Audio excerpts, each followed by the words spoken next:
And sometimes I've seen business owners are like, we're going to pay it through cash and just kind of, but if you do those things, you're setting yourself up later because at some point things catch up. And so I just say, you know what, if we just do it the right way from the beginning, you'll know everything that's truly going on in your business. You won't have to be, well, that first year we did this, and so I got to kind of finagle the numbers here and there. Just do it right, take care of it.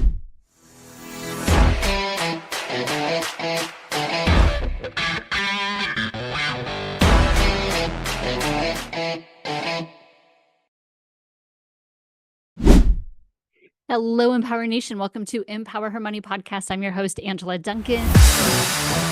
In today's episode, I get to interview Carla Caldwell. And if you've been listening for a while, I absolutely love talking about numbers. And Carla is going to talk about accounting today. We're going to talk about why and how you should not be mixing your personal expenses with your business expenses, why it's so important to hire a professional and the different levels of professionals that you can hire and the importance of each of them, and what it means to be organized when it comes to your business. Hi, Carla. Welcome to Empower Her Money podcast. Thank you. It's a pleasure to be here. Yes, I'm excited for today because I love talking about money and I know how important this topic today is going to be. But I would love for you to first start off and talk about your journey and how you got to the business you're running today. Yeah, I will try to make it quick because it's been a long journey. But I actually was challenged by my grandmother back when I was in high school that when I go to college, I need to make sure I get a degree where I'm always going to have a job. So I promised her I would do that. And as I started trying to figure out what that was going to be, accounting kind of landed in an area in my brain that just made a lot of sense. And I was working at the time and going to school at night. And I found that everything revolves around our money, as you well know. And so that's really where I started to land. And it just made a lot of sense to me. I really enjoyed it. And I thought, one day if I own a business, this seems like really important. So that's kind of where I landed. And then I started working in the accounting industry inside companies, helping them with software choices and implementations, and ultimately started working as had a business helping implement accounting systems. Eventually went to work for that software company teaching. And then I realized I can get paid to talk all day long. And it was about accounting. So this was a dream come true, mixing both of those together. So I worked at a couple different software companies. And then almost 10 years ago now, I started my business, really wanting to focus on the accounting industry because that was where there was so much technological disruption that was happening. But along the way, I kept getting asked to do accounting and bookkeeping for clients. And so I now have a business that focuses on working with small business owners. And I also work with accountants who, of course, are also business owners. So I get to do a little bit of both. And that's kind of where I'm at these days. Yes, your story resonated with me. I took accounting in high school and I absolutely just fell in love and it made sense. And I knew that numbers and money is going to be where my future journey was going to take me. So I love that story. A lot of our audience are entrepreneurs and business owners. And, especially let's talk first to maybe someone who's just getting started in the business. What kind of tips do you recommend to help them kind of keep their separation between business and their personal life? Well, I literally just sent an email out to a new business owner this morning talking about this. And one of the things that I tell them is remember that your business is separate from you. It is not you. So think of it as a separate entire being, an entity, if you will. And it is. And so you work for that business. And just like if you were working for a big company, you would have to turn in expense reports and account for your money. You're doing the same thing. And we don't want to mix the two of those things together. And sometimes it happens and, mistakes happen and issues arise, but we want to try to keep those as separate as possible. So who owns the asset and who is going to pay for those things? We want to try to keep those as separate as possible. So if you're going to use a personal credit card and it is going to be for the business, use it 100% for the business and just keep it there. I've even put stickers on credit cards. We use a marker on them, whatever you got to do, get different colors, whatever, but keep them separate. It will just make life so much easier for you. And really, the whole idea of having a business and incorporating is to, separate that liability as well. I'm not an attorney, but that's what we want to do. We want to have a bit of a firewall between us and the business because yes, I want my business to succeed, but if something happens, I still want my family there forever, right? And so we want to make sure that we keep those things separate. And that would be the first thing I always recommend is just get that in your mind very clearly. That is separate from me, and that will help a lot.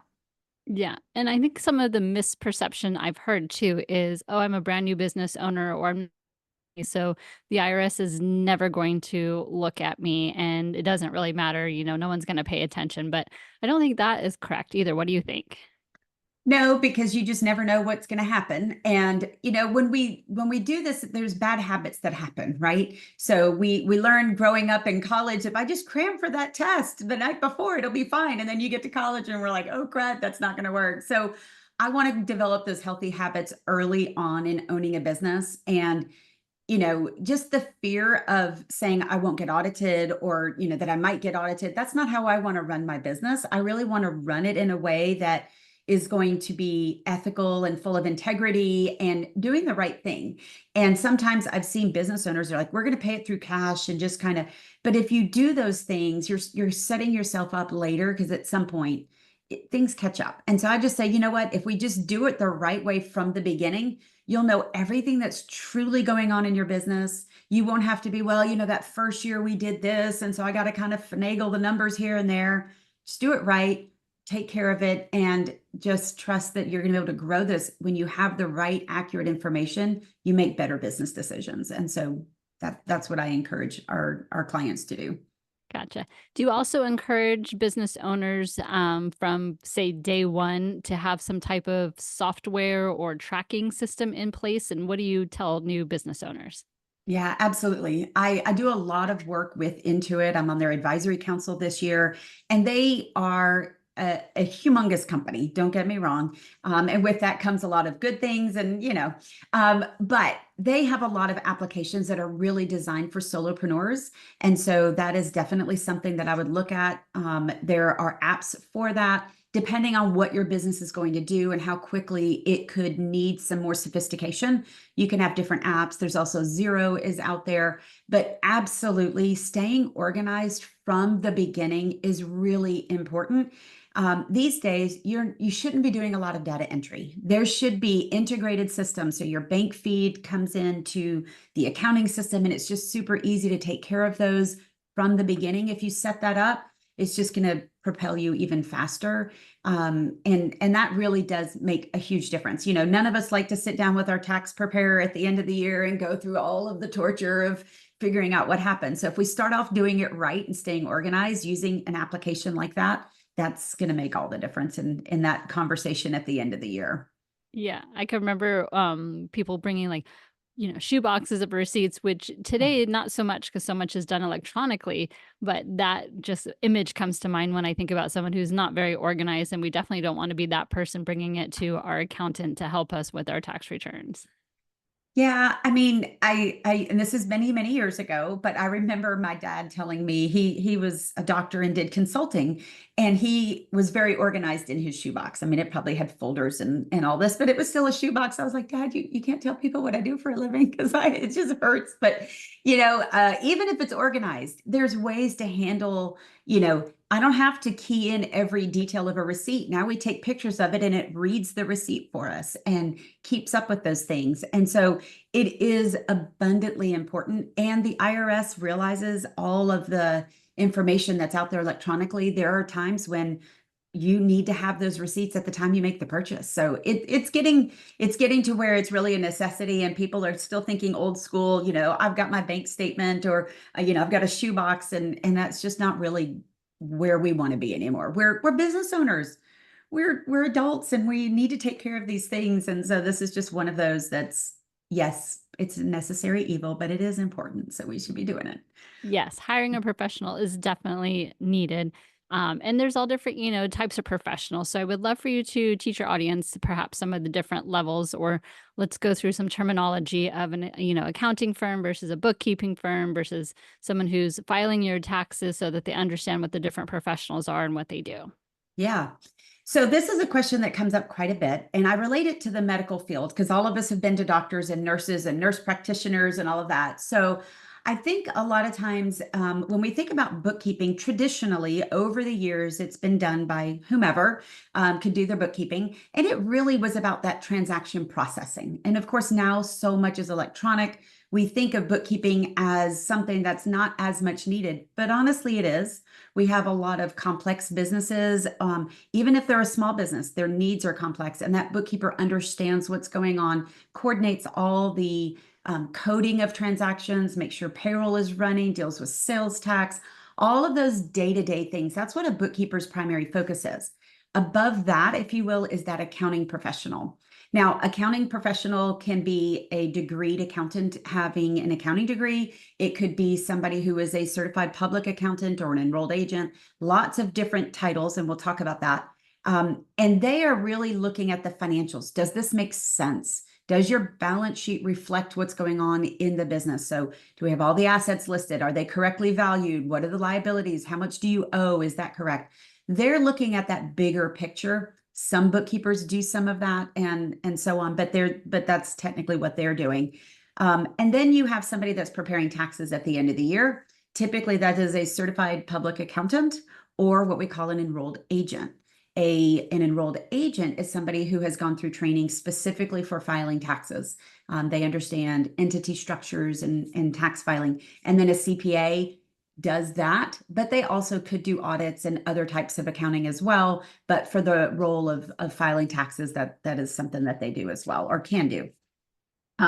So our firm is actually functioning as accountant and bookkeeper for our clients. We don't actually file their end of year taxes. Now, we know a lot about all of that, but we like to partner up with a tax professional. So those are, what we find. I don't even do my own taxes.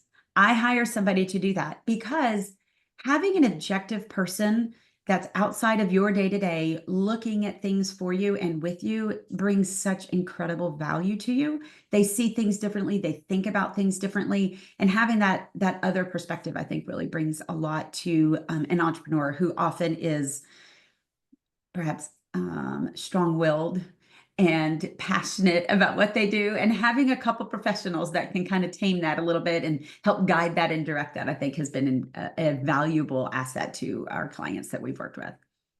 Sounds good. Now, I think a bookkeeper can work with anyone in the US. They don't have to be in the state in which they are. Talk about, does an accountant have to be in that same state, or a tax person? Is there certain rules around that? Just so if someone's looking for that Sure. particular professional, what they should be looking for. Yeah, an accounting professional and a bookkeeper, for the most part, in most states, are just fine to work with anybody, anywhere.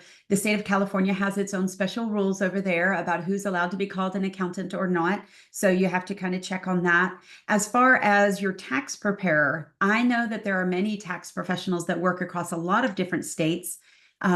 For example, you could have somebody who needs to file taxes in multiple states. You think of easily, professional athletes that, compete, in the NFL. They're going to be filing taxes everywhere they play, sports and so on. So you don't necessarily have to have somebody who's licensed everywhere, but it is worth checking out.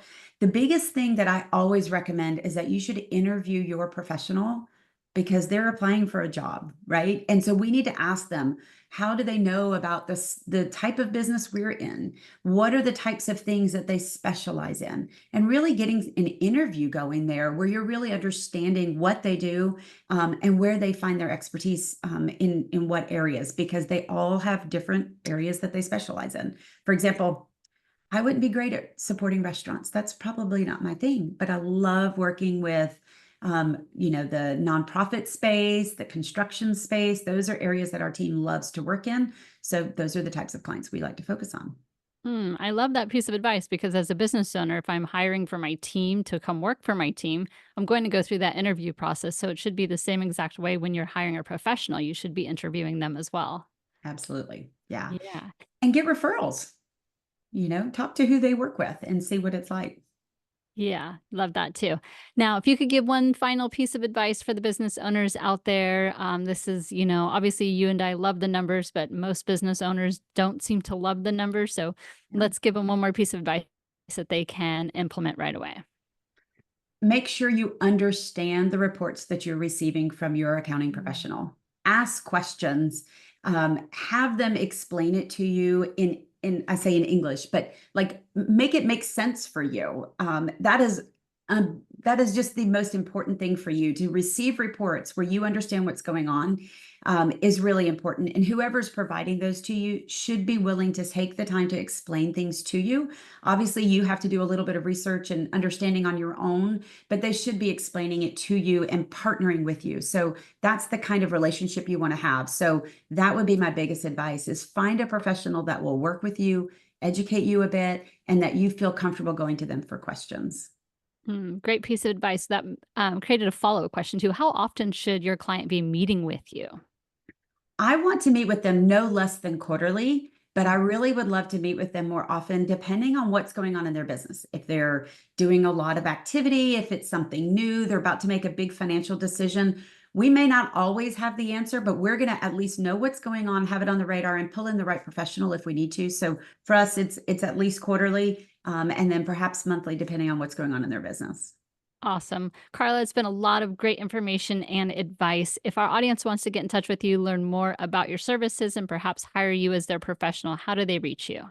Thank you. I'm on LinkedIn, so Carla_Caldwell on LinkedIn, actually, as well as lots of other places. But CandelaServices.com, Candella services.com would be a great way to connect. I'd love to hear from people. Thank you so much for your time today. It's my pleasure. Thank you. Are you a business owner looking to increase your profit? Imagine transforming every podcast guest appearance to profit. It's your turn to shine as a podcast guest. I have created a course just for you. It's the secret to profiting from podcasting and being a guest. Go to podcastmoneymagnet.com today and check out this incredible course that's going to teach you how to grow your brand and grow your bank account. Feel the shift as you master being a podcast guest. Podcastmoneymagnet.com today.